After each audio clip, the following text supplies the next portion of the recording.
우리나라에 대해서 사실상 전면 입국 금지 조치를 취하고 뒤늦게 긴급사태를 선포하면서도 이를 빌미로 개헌을 추진하려 하는 등 코로나 위기를 정치적 선전도구로만 이용하려 했던 아베에 대한 지지율이 급락하고 있습니다. 일본의 코로나 상황은 나날이 심각해지고 있습니다. 최근에는 도쿄 게이오대병원에서 집단 감염이 발생한 데 이어 교토대 병원에서도 의료진 등 88명이 회식에 참석했다 자택대기 조치되는 등 병원 내 집단 감염이 심각하게 발생하고 있습니다. 또 아이치현에서는 진단검사 과정에서 검체가 뒤섞이면서 24명을 양성이라고 잘못 발표하는 일도 발생하여 일본의 의료체계가 붕괴되는 조짐을 보이고 있습니다. 그런데 이번에는 경찰서에서 집단 감염이 발생하여 치안까지 붕괴될 조짐을 보이고 있습니다.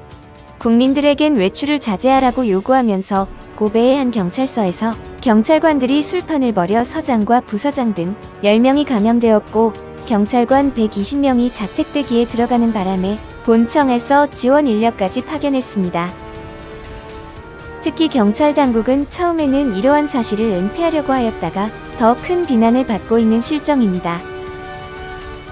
이에 따라 아베 정부의 코로나 대응에 대한 일본인들의 부정적 평가가 여론조사 결과로 잇따라 확인되고 있습니다.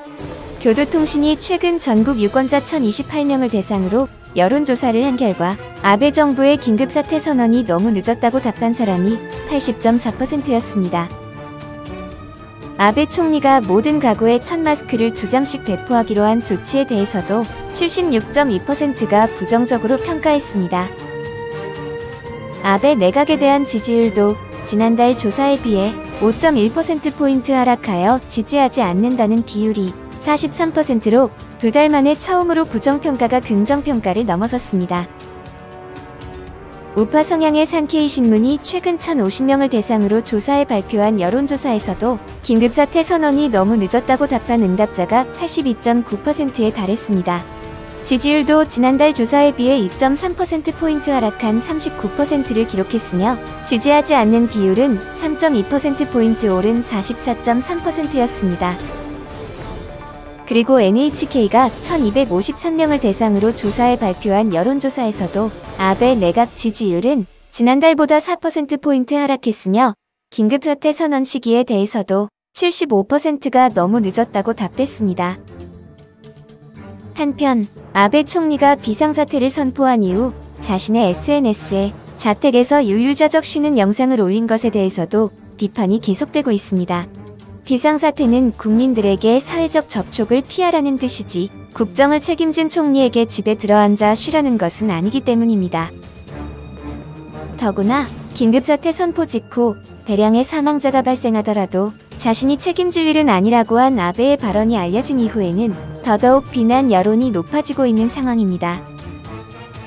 이에 따라 일본에서는 벌써 차기 총리에 누가 적합한가에 대한 논란이 일어나고 있으며 아베 총리의 퇴진뿐만 아니라 정권 교체의 가능성까지 예견되고 있는 상황입니다.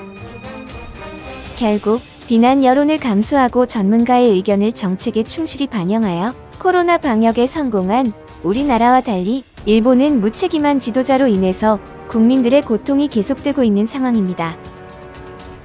앞으로 일본이 얼마나 빨리 코로나 위기를 극복하여 다시 새 출발을 할 수 있을지 지켜봐야 할 것 같습니다. 감사합니다.